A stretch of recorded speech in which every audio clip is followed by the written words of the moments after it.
Assalamualaikum warahmatullahi wabarakatuh. Saya Aulia Nurdin akan membacakan surat permohonan PU nomor 158 garing PU strip 21 Romawi tahun 2023 Jakarta Timur 25 Januari 2024 kepada yang terhormat Ketua Mahkamah Konstitusi Republik Indonesia Jalan Merdeka Barat nomor 6 Jakarta 10.11.0.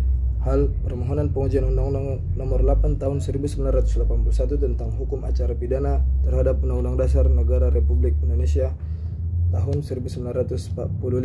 Dengan hormat, nama Arwan Koti, pekerjaan wira swasta, kewarganegaraan warga negara Indonesia, alamat Jalan Kiai Haji Hashim Asyari 75A Cideng, Gambir, Jakarta. Untuk selanjutnya disebut sebagai pemohon.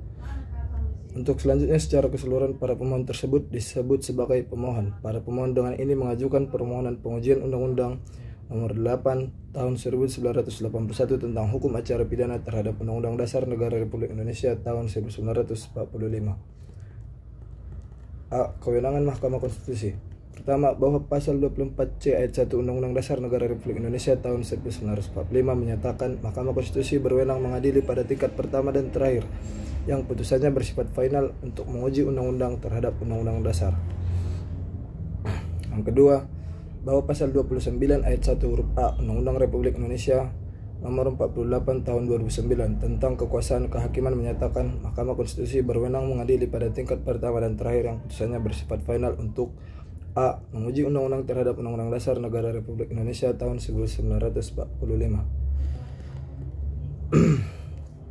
Kemudian bahwa pasal 10 ayat 1 huruf A Undang-Undang Republik Indonesia nomor 24 tahun 2003 tentang Mahkamah Konstitusi yang telah beberapa kali mengalami perubahan dan terakhir diubah dengan Undang-Undang nomor 7 tahun 2020 tentang perubahan ketiga atas Undang-Undang nomor 24 tahun 2003 tentang Mahkamah Konstitusi menyatakan Mahkamah Konstitusi berwenang mengadili pada tingkat pertama dan terakhir yang putusannya bersifat final untuk A. Menguji undang-undang terhadap Undang-Undang Dasar Negara Republik Indonesia tahun 1945.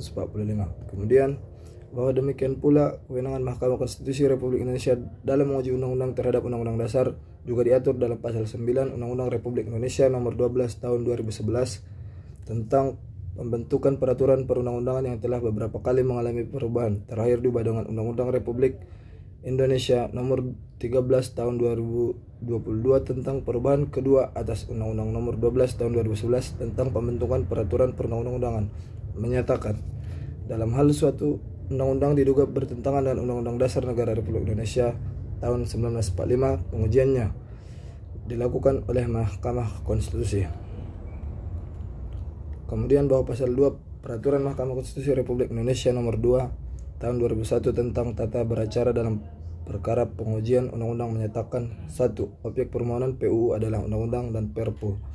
Kedua, permohonan sebagaimana dimaksud pada ayat 1 dapat berupa permohonan pengujian formil dan atau pengujian material. Dan yang ketiga, pengujian formil sebagaimana dimaksud pada ayat 2 adalah pengujian terhadap proses pembentukan undang-undang atau Perpu yang tidak memenuhi ketentuan pembentukan undang-undang atau Perpu sebagaimana yang dimaksud dalam Undang-Undang 1945. Yang keempat, pengujian material sebagaimana dimaksud pada ayat 2 adalah pengujian yang berkenaan dengan materi dalam ayat, pasal, dan atau bagian dari undang-undang atau Perpu yang dianggap bertentangan dengan Undang-Undang 1945. B. Kedudukan hukum atau legal standing dan kerugian konstitusional pemohon. Bahwa pasal 51 ayat 1 Undang-Undang Mahkamah Konstitusi menyatakan pemohon adalah pihak yang menganggap hak dan atau kewenangan konstitusionalnya dirugikan oleh berlakunya undang-undang, yaitu A. Perseorangan warga negara Indonesia, B. Kesatuan masyarakat hukum adat sepanjang masih hidup dan sesuai dengan perkembangan masyarakat dan prinsip negara kesatuan Republik Indonesia yang diatur dalam undang-undang, C. Badan hukum publik atau private, atau D. Lembaga negara.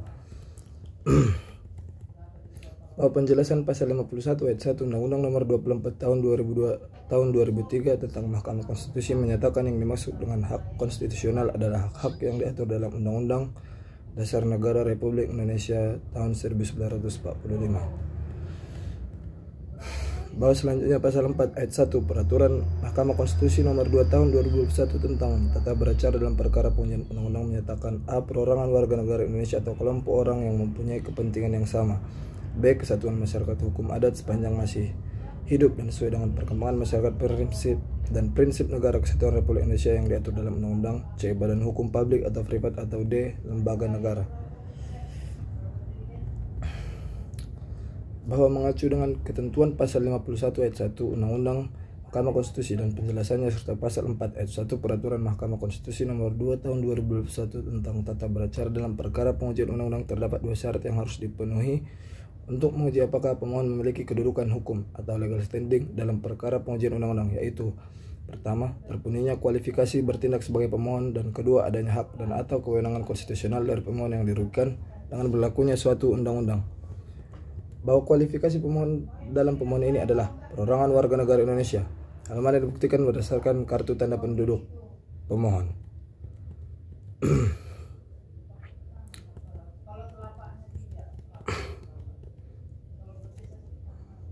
Kemudian bahwa mengenai parameter kerugian konstitusional, Mahkamah Konstitusi telah memberikan pengertian dan batasan tentang kerugian konstitusional yang timbul karena berlakunya suatu undang-undang, yakni harus memenuhi 5 syarat sebagaimana diuraikan pada pasal 4 ayat 2 Peraturan Mahkamah Konstitusi nomor 2 tahun 2001 dan putusan Mahkamah nomor 006/PUU 3/2005 dan putusan Mahkamah nomor 011/PUU strip 5 tahun 2007, antara lain sebagai berikut. A. Ada hak dan atau kewenangan konstitusional pemohon yang diberikan oleh Undang-Undang tahun 1945. B. Hak dan atau kewenangan konstitusional pemohon dirugikan berlakunya undang-undang atau perpu yang dimohonkan pengujian. C. Kerugian konstitusional dimaksud bersifat spesifik atau khusus dan aktual atau tidaknya potensial yang menurut penilaian yang wajar dapat dipastikan akan terjadi. D. Ada hubungan sebab akibat antara kerugian konstitusional dan berlakunya undang-undang atau perpu yang dimohonkan pengujian.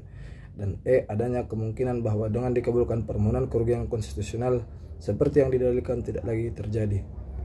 Bahwa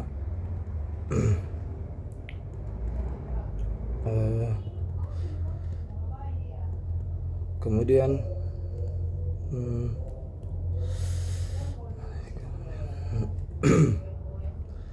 pokok perkara, yaitu yang pertama, 1. Bahwa setiap hak warga negara dilindungi oleh hukum dan semua warga negara berkedudukan sama di hadapan hukum dan pemerintahan demi mewujudkan asas kesetaraan di hadapan hukum, atau para ahli menyebutnya equality before the law. Dalam negara hukum, penegakan hukum dilakukan dengan suatu proses yang sudah baku. Khusus terkait dengan hukum pidana, maka dilakukan dengan hukum acara pidana sebagai prosedur penegak hukum dalam menjalankan hukum pidana itu. Hal ini sangat tegas dinyatakan dalam penjelasan umum Undang-Undang Nomor 8 Tahun 1981, antara lain agar dapat dicapai serta ditingkatkan pembinaan sikap pada pelaksana penegak hukum sesuai dengan fungsi dan wewenang masing-masing ke arah tegak mantapnya hukum, keadilan dan perlindungan yang merupakan pengayoman terhadap keluhuran harkat serta martabat manusia, ketertiban dan kepastian hukum demi tegaknya Undang-Undang Republik Indonesia sebagai negara hukum sesuai dengan Pancasila dan Undang-Undang Dasar tahun 1945.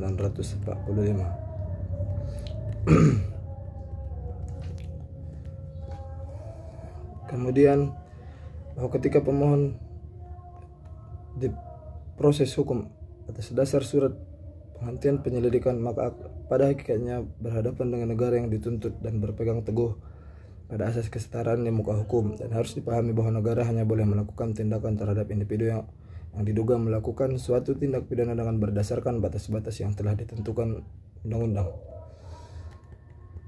Kemudian bahwa merujuk pada putusan Mahkamah nomor 34/PUU strip 11 tahun 2013 tertanggal 6 Maret 2014, Mahkamah telah menegaskan bahwa prinsip negara hukum yang telah diadopsi dalam Undang-Undang 1945 meletakkan suatu prinsip bahwa setiap orang memiliki hak asasi manusia yang demikian mewajibkan orang lain termasuk di dalamnya negara untuk menghormatinya. Kemudian bahwa berdasarkan pada prinsip-prinsip penegakan hukum dan perlindungan HAM yang telah dinyatakan oleh Mahkamah melalui putusan nomor 34 PUU 11/2013 tertanggal 6 Maret 2012 sebagaimana diuraikan di atas, maka dapat disimpulkan bahwa ketentuan hukum acara pidana dalam hal ini pasal 102 ayat 1 dan pasal 108 ayat 1 KUHP tidak sesuai dengan prinsip due process of law dan tidak memberikan kepastian hukum yang adil, sehingga bertentangan dengan pasal 1 ayat 3 junto pasal 28D ayat 1 Undang-Undang 1945.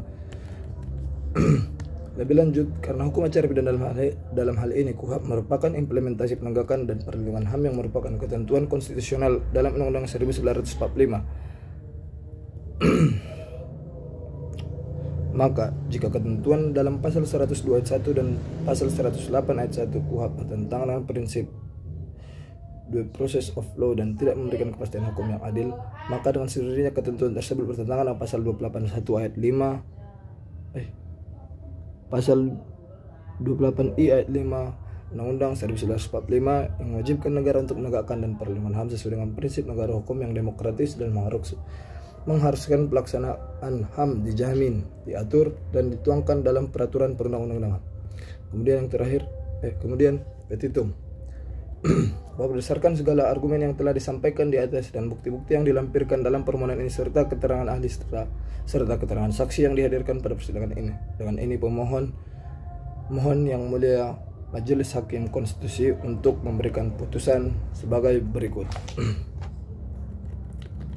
Yang pertama yaitu mengabulkan permohonan pemohon untuk seluruhnya. Yang kedua, menyatakan pasal 102 ayat 1 Undang-Undang Nomor 8 Tahun 1981 tentang Hukum Acara Pidana atau Lembar Negara Republik Indonesia tahun 1981 Nomor 76 tambahan Lembar Negara Republik Indonesia Nomor 3209 bertentangan dengan Undang-Undang Dasar Negara Republik Indonesia tahun 1945 dan tidak mempunyai kekuatan hukum mengikat sepanjang tidak dimaknai penyelidik yang mengetahui, menerima laporan atau pengaduan tentang terjadinya suatu peristiwa yang patut diduga merupakan tindak pidana, wajib segera melakukan tindakan penyelidikan yang diperlukan kecuali atas dasar surat penghentian penyelidikan. Dan yang ketiga, menyatakan pasal-pasal 108 ayat 1 Undang-Undang Nomor 8 Tahun 1981 tentang Hukum Acara Pidana atau Lembaran Negara Republik Indonesia tahun 1981 Nomor 76 tambahan Lembar Negara Republik Indonesia Nomor 3209 bertentangan dengan Undang-Undang Dasar Negara Republik Indonesia tahun 1945 dan tidak mempunyai kekuatan hukum mengikat sepanjang tidak dimaknai. Setiap orang yang mengalami, melihat, menyaksikan, dan atau menjadi korban peristiwa yang merupakan tindak pidana berhak untuk mengajukan laporan atau pengaduan kepada penyelidik atau penyidik baik lisan atau tertulis kecuali atas dasar surat penghentian penyelidikan. Kemudian terakhir, memerintahkan pemuatan putusan ini dalam Berita Negara Republik Indonesia sebagaimana mestinya. Apabila Mahkamah Konstitusi berpendapat lain, mohon putusan yang seadil-adilnya. Hormat saya pemohon Arwan Koti.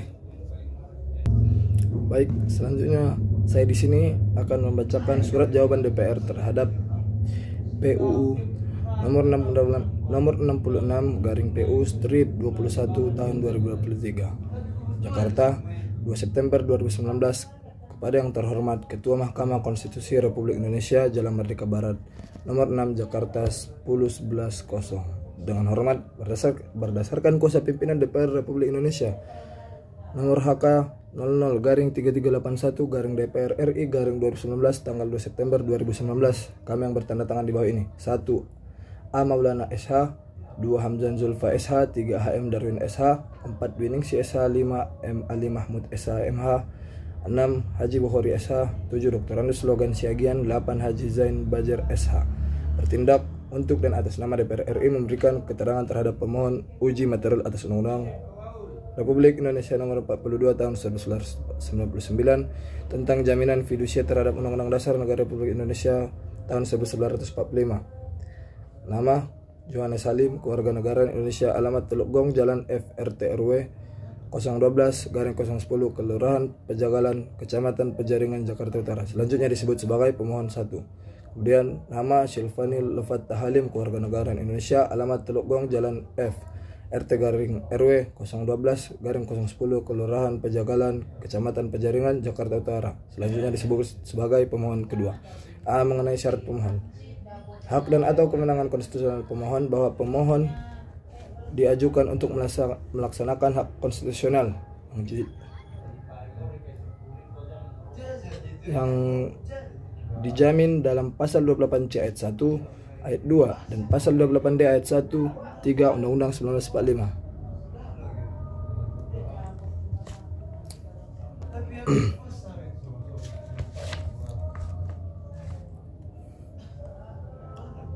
Bahwa berdasarkan pasal 51 ayat 1 Undang-Undang Nomor 24 Tahun 2003 tentang Mahkamah Konstitusi disebutkan bahwa pemohon adalah pihak yang menganggap hak dan atau kewenangan konstitusionalnya dirugikan oleh berlakunya Undang-Undang Nomor 18 Tahun 2003 tentang advokat, yaitu perorangan warga negara Indonesia, kesatuan masyarakat hukum, adat sepanjang masih hidup dan sesuai dengan perkembangan masyarakat dan prinsip negara kesatuan Republik Indonesia yang diatur dalam undang-undang, badan hukum publik atau privat atau lembaga negara. Syarat formalitas permohonan bahwa pemohon tidak menguraikan dengan jelas tentang hak konstitusional yang dilanggar sebagaimana dimaksud dalam pasal 51 ayat 3 huruf B Undang-Undang Nomor 24 Tahun 2003 tentang Mahkamah Konstitusi.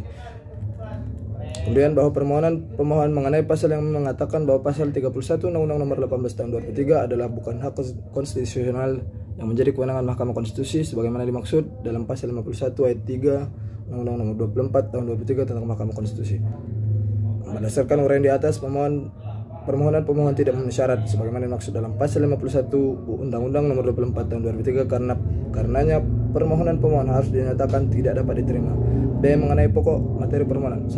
Bahwa menurut para pemohon pasal 372 KUHP dan pasal 30 Undang-Undang 42 tahun 1999 beserta penjelasannya bertentangan dengan pasal 28D ayat 1 Undang-Undang 1945 khususnya pada unsur pelindungan dan kepastian hukum yang adil, karena seringkali dijadikan dasar melaporkan debitur yang dituduh telah melakukan tindak pidana penggelapan disebabkan debitur melindungi haknya dan tidak menunjukkan objek jaminan fidusia yang hendak dieksekusi atau ditarik oleh kreditur secara sepihak tanpa adanya kesepakatan cedera janji. Kedua, bahwa menurut para pemohon ketentuan pasal 30 Undang-Undang 42 tahun 1999 serta penjelasannya memberikan hak kepada kreditur untuk melakukan eksekusi atau penarikan secara sepihak oleh jaminan fidusia, sehingga adanya ketentuan ini telah mereduksi hak konstitusional para pemohon, yaitu perlindungan dan kepastian hukum yang adil yang dijamin oleh pasal 28 ayat 1 Undang-Undang 1945 serta dikuatkan oleh putusan Mahkamah Konstitusi nomor 18 garing PU strip 17 tahun 2019.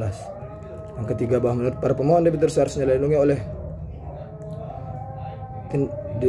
dari tindakan sewenang-wenang kreditur dalam melakukan eksekusi terhadap objek jaminan fidusia sebelum adanya putusan Mahkamah Konstitusi nomor 18 garing PU strip 17 garing 2019. Kreditur diberi hak untuk melakukan eksekusi jaminan fidusia secara sepihak atas kekuasaannya sendiri tanpa meminta bantuan pengadilan. Namun setelah adanya putusan tersebut, kreditur tidak boleh melakukan eksekusi secara sepihak atas kekuasaannya sendiri tanpa adanya kesepakatan tentang cedera janji antara kreditur dan debitur sepanjang tidak ada kesepakatan tersebut. Yang kemudian keempat, bahwa menurut para pemohon debitur melakukan pembelian benda yang menjadi objek jaminan fidusia memakai mekanisme jaminan fidusia, di mana objek jaminan fidusia secara kepercayaan hak kepemilikannya berada dalam tangan kreditur karena perjanjian. Namun muara dari perjanjian ini adalah bagaimana agar debitur nantinya dapat memiliki objek jaminan tersebut. Bahwa berdasarkan uraian pertimbangan hukum tersebut di atas, dalil para pemohon berkenaan dengan pasal 30 Undang-Undang 42 garing 1999 tentang menimbulkan ketidakpastian hukum sebagaimana termaktub dalam pasal 28D ayat 1 Undang-Undang 1945 dan menghilangkan hak perlindungan diri pribadi, keluarga, kehormatan dan martabat sebagaimana termaktub dalam pasal 28G ayat 1 Undang-Undang Dasar 1945 adalah tidak beralasan menurut hukum. Sedangkan terdapat dalil para pemohon berkenaan dengan penjelasan pasal 30 Undang-Undang 42 garing 1999 tentang menimbulkan ketidakpastian hukum sebagaimana termaktub dalam pasal 28D ayat 1 Undang-Undang Dasar 1945 dan menghilangkan hak perlindungan diri pribadi, keluarga, kehormatan dan martabat sebagaimana termaktub dalam pasal 28G ayat 1 Undang-Undang Dasar 1945 adalah beralasan menurut hukum untuk sebagian. Menimbang bahwa berdasarkan uraian pertimbangan hukum tersebut di atas, dalil-dalil para pemohon adalah beralasan menurut hukum untuk sebagian. Menimbang bahwa terhadap dalil para pemohon lainnya adalah hal-hal lain yang tidak relevan, tidak dipertimbangkan lebih lanjut sehingga harus dinyatakan tidak beralasan menurut hukum.